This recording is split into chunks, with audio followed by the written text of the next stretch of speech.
नमस्कार साथियों, आप सभी का स्वागत है देवेंद्र सर ऑफिशियल में। दादा साहेब फाल्के पुरस्कार वर्ष 2021 में दादा साहेब फाल्के पुरस्कार 2019 की घोषणा यहाँ पर की गई है। तो इस साल इट मीन्स 2019 का दादा साहेब फाल्के पुरस्कार दिया जा रहा है सुपरस्टार रजनीकांत को, जो कि जिसका नंबर है 51। तो चलिए हम देखते हैं यहाँ पर प्रश्नोत्तरी कहाँ कहाँ से आपके प्रश्न में या आपके प्रश्न पत्र में क्वेश्चन बन सकते हैं। तो देखिए, पहला प्रश्न है हमारे पास कि 51वां दादा साहेब फाल्के पुरस्कार 2019 किसे दिया गया है। तो यहाँ पर सुपरस्टार रजनीकांत को दिया जा रहा है। उनका जन्म 12 दिसंबर 1950 को बेंगलुरु के एक मराठी परिवार में हुआ था। और यहाँ से आप देखिएगा, जो इस साल की सिलेक्शन की ज्यूरी थी उसमें आशा भोसले, मोहनलाल, विश्वजीत चटर्जी, शंकर महादेवन और सुभाष घई जैसे कलाकार शामिल हुए थे। अगर बहुत ज़्यादा डीप क्वेश्चन बनता है तो यहाँ पर आपको सिलेक्शन ज्यूरी से भी संबंधित प्रश्न पूछे जा सकते हैं। चलिए अगले प्रश्न की तरफ चलते हैं। अगला प्रश्न है कि दादा साहेब फाल्के पुरस्कार की शुरुआत कब हुई थी। तो इसकी शुरुआत हुई थी वर्ष 1969 में। जो भारतीय सिनेमा के पितामह कहे जाते हैं दादा साहेब फाल्के, जिनकी आपने फोटो देखी थी, उन्हीं के जन्म शती के अवसर पर यहाँ पर यह पुरस्कार दिया जाता है। अगला प्रश्न देखिए, दादा साहेब फाल्के पुरस्कार किसे दिया जाता है। तो दादा साहेब फाल्के पुरस्कार भारतीय सिनेमा में अमूल्य योगदान देने के लिए जो जीवन भर अपना योगदान देता है इस भारतीय सिनेमा में, उन्हीं को सम्मान स्वरूप यह पुरस्कार दिया जाता है। आपको पता होना चाहिए, भारतीय सिनेमा जगत का यह सबसे प्रतिष्ठित और सबसे सर्वोच्च सम्मान है दादा साहेब फाल्के पुरस्कार।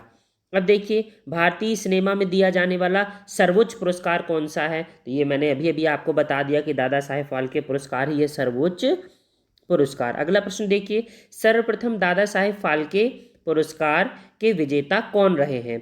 तो वर्ष 1969 में सर्वप्रथम जो भारतीय अभिनेत्री थी देविका रानी, इन्हें दिया गया था यह पुरस्कार पहला। अगला प्रश्न क्या बन सकता है।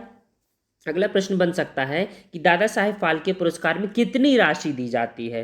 तो इसका उत्तर आता है कि इस पुरस्कार में 10 लाख रुपए की राशि दी जाती है, साथ में एक स्वर्ण कमल और एक शॉल भी पुरस्कार स्वरूप या सम्मान स्वरूप यहाँ पर दिया जाता है। यह प्रश्न भी कई बार बन चुका है कि दादा साहेब फाल्के पुरस्कार किस मंत्रालय के द्वारा दिया जाता है। तो भारत सरकार के सूचना और प्रसारण मंत्रालय के तहत यह पुरस्कार दिया जाता है। अगला प्रश्न है कि यह दादा साहेब पुरस्कार कब दिया जाता है। तो यह जब राष्ट्रीय फिल्म पुरस्कार समारोह का आयोजन किया जाता है उसी समय पर यह पुरस्कार यहाँ पर दिया जाता है। देखिए, इसके बाद क्योंकि यह 51वां पुरस्कार है, तो इसके पहले के जो 50 पुरस्कार हैं उसकी लिस्ट आपको यहाँ पर सामने देखने को मिल जाएगी। आप देख सकते हैं, जो पहला पुरस्कार था वो देविका रानी जी को दिया गया था, अभिनेत्री थी 1969 में।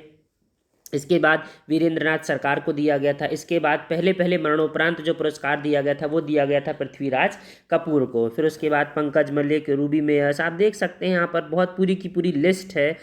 आप देखिए यहाँ पर वी शांताराम, राज कपूर, अशोक कुमार, लता मंगेशकर, इन्हें भी दिया गया है। इसके अलावा राजकुमार, आप देख सकते हैं कवि प्रदीप, ऋषिकेश मुखर्जी, बहुत बड़े बड़े यहाँ पर नाम हैं जिसे आप फिल्म इंडस्ट्री, जो भारतीय फिल्म इंडस्ट्री है, आप उन्हें देखकर जान सकते हैं। ये बहुत ही ज़्यादा महत्वपूर्ण है। देखिए, याद रखिएगा, जो 2021 में जो घोषणा की गई है यह 2019 के पुरस्कार की घोषणा की गई है। तो 51वां पुरस्कार मिला गया है रजनीकांत महोदय को 2019 के लिए। इसके पहले किसे दिया गया था। 2018 वाला मिला था अमिताभ बच्चन जी को, 2017 वाला मिला था विनोद खन्ना महोदय को, 2018 वाला मिला था कसीन थूनी विश्वनाथ को। तो यहाँ पर ध्यान रखिएगा, आपके लिए लेटेस्ट रहता है सबसे जो इम्पोर्टेंट है वो पहला वाला, 50वां वाला, 51वां वाला और 49वां वाला।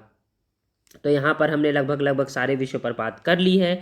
आशाएं हैं कि आपका अगर क्वेश्चन आता है दादा साहेब फाल्के पुरस्कार से तो आप यहाँ पर सारे के सारे क्वेश्चन अटेम्प्ट कर लेंगे। चलिए नेक्स्ट वीडियो में